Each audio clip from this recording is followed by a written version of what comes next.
Hello, welcome to Do It Yourself channel. Today I will show you where to turn on light mode in Samsung Galaxy Z Fold 5.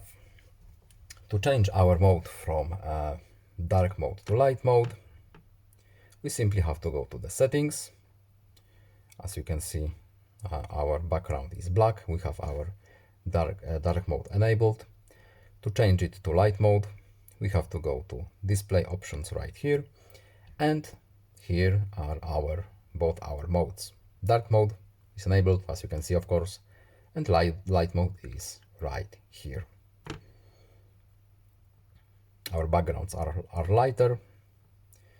Our light mode is enabled. To switch it back, of course, we can choose dark mode again, but we want our phone to be brighter at this moment. So I hope this video is helpful to you. Please leave a like and subscribe. Have a nice day and see you in the next video. Goodbye.